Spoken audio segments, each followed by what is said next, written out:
absolutely. The first question we have is about this caravan and what is the federal government doing on this about this caravan of people coming through Mexico?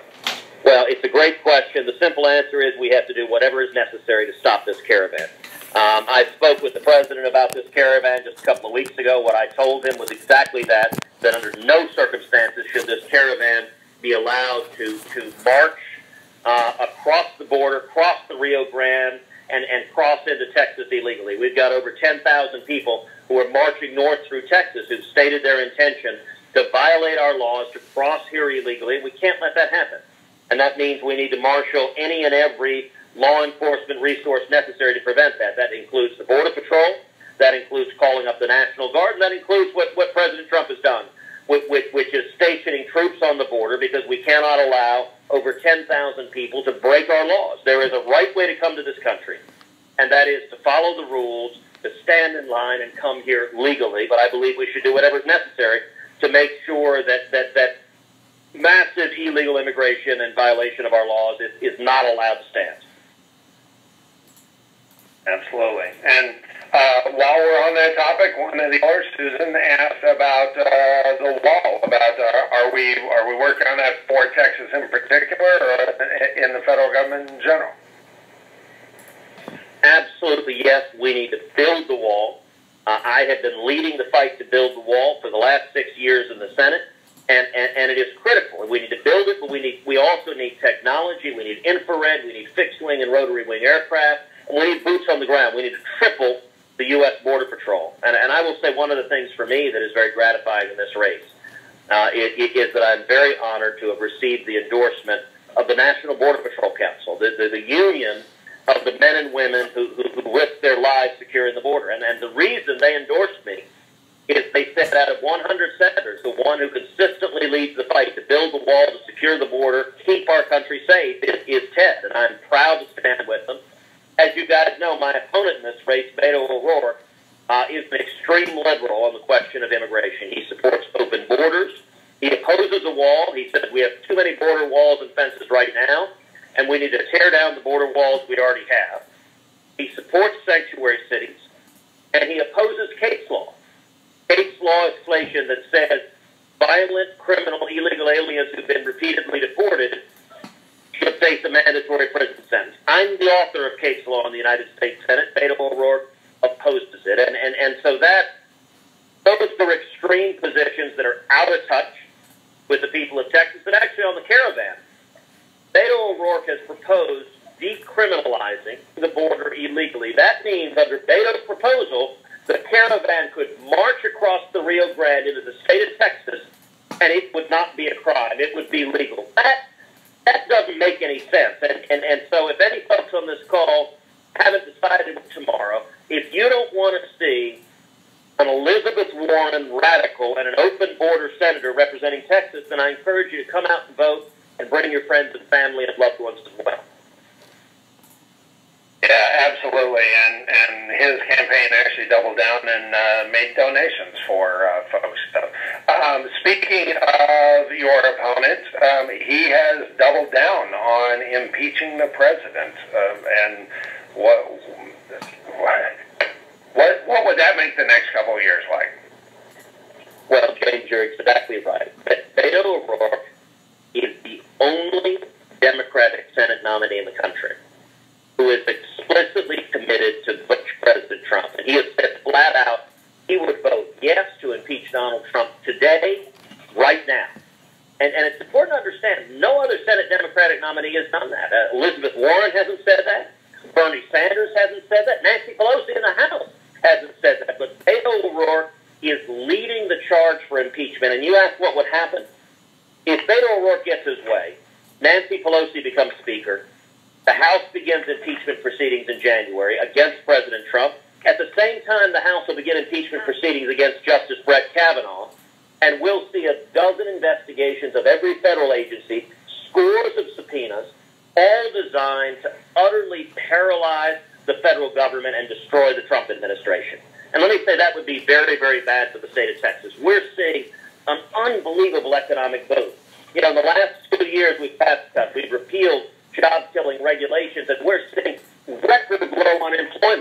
And if Beto O'Rourke has its way and we paralyze, we stop all of the repeals of job-killing regulation, that would kill jobs in the state of Texas, and we would see absolute chaos and partisan warfare in D.C. We don't want to see that. I couldn't agree more.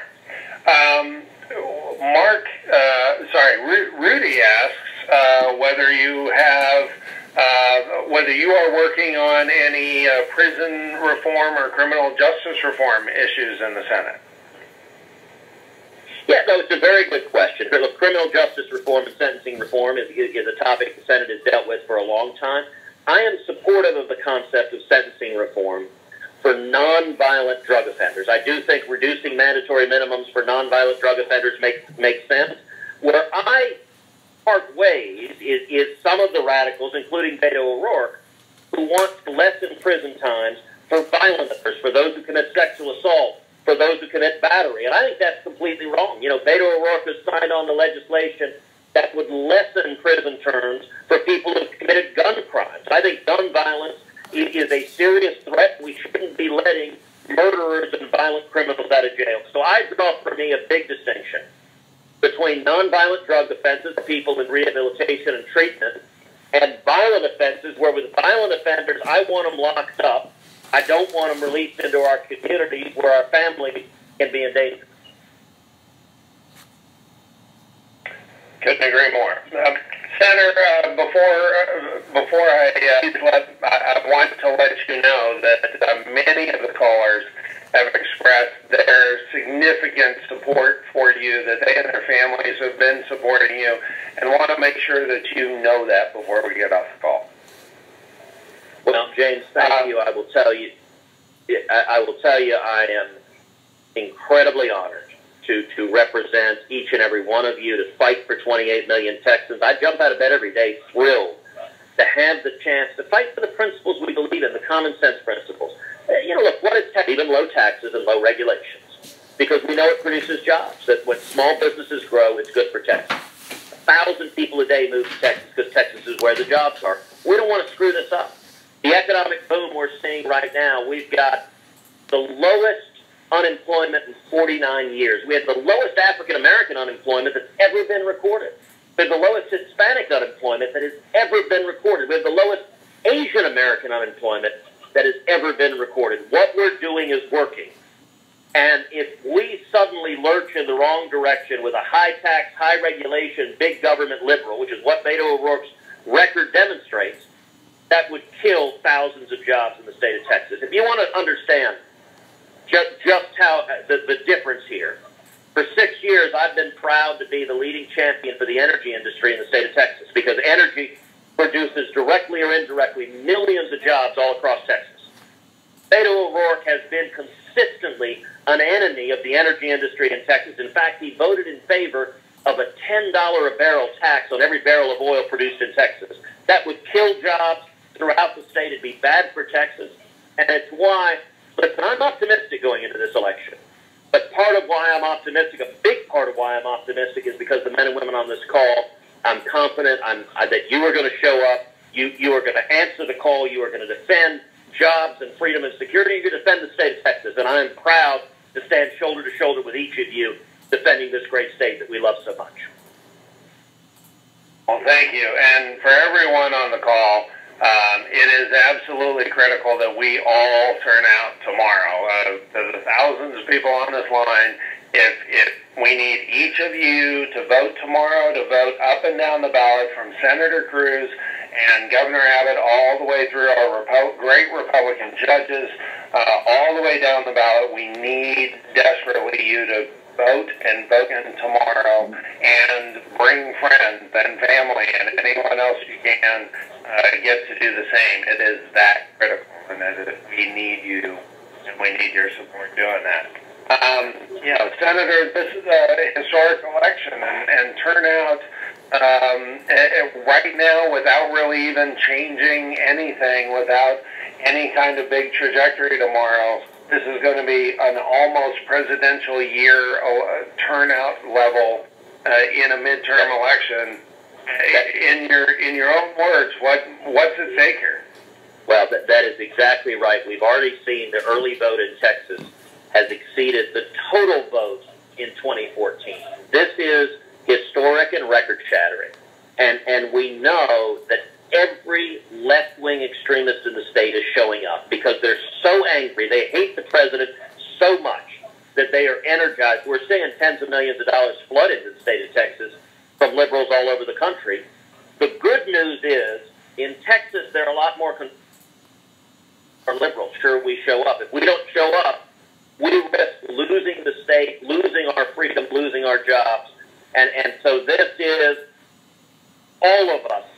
It is all hands on deck. And I will tell you, I am confident we're going to win this race. And for the simple reason that this is Texas, and it's our DNA of every man and woman on this call that when liberty is threatened in Texas, we rise to defend it. And I'm proud to stand and defend liberty with you and to defend Texas alongside you. Thank you. We've got to bring up Bart, who has a question. Bart, you are now live. Bart? Okay.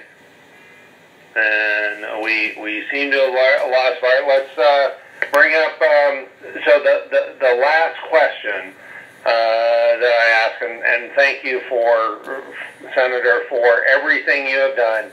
If you could highlight, the one biggest victory that you want everybody to remind their friends and neighbors about, the thing that you are most proud of for the last couple of years, Republican leadership or the Senate, and you have done in D.C. in the last couple of years, what's that one thing that you wish, that you hope everyone keeps in mind?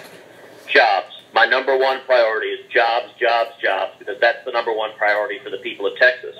The way you get jobs is you cut taxes and you repeal job-killing regulations. I've led the fight to do that. I've worked hand in hand with the president and my colleagues in Congress, and we've delivered on those promises. 6 years ago, I promised the people of Texas that every day in the Senate, I'd fight for lower taxes, less regulations, and more jobs, that I would fight to secure the border, and that I would fight to defend the Constitution and Bill of Rights. And I've kept those promises, and the economic boom we're seeing in Texas is incredible. All across the country, family incomes are going up. But the number one state in the country for family incomes going up is the state of Texas. And what we're doing is working, and we need to keep growing this economy, expanding jobs, raising wages, enhancing opportunity. That is the right thing to do. I would say also I am particularly proud of having led the fight to confirm Justice Neil Gorsuch and Justice Brett Kavanaugh when it comes to protecting our constitutional rights, protecting free speech and religious liberty in the Second Amendment. Having principled constitutionalists on the bench is how we do that. And we have seen Republicans stand together united. The Senate working hand in hand with the president. We've confirmed 84 federal judges last year, the most federal judges on the Court of Appeals any time in history in the first year of a president's term. That's a record of success I think the people of Texas can be proud of, and we're seeing the benefits each and every day. I couldn't agree more. The choice is so clear. Jobs or mobs. We've seen it live on TV just in the last month. Thank you, Senator, for taking the time tonight to talk to thousands of Texans who really, really appreciate everything you've done. And I'm excited as we turn out tomorrow to see what we're able to do together. Thank you for everything you and your family and your team do. We are grateful for everything you've done, and thank you for joining us tonight. Thank you. God bless you. Everybody, thank you for joining us. God bless you. God bless Texas. Vote straight Republican tomorrow.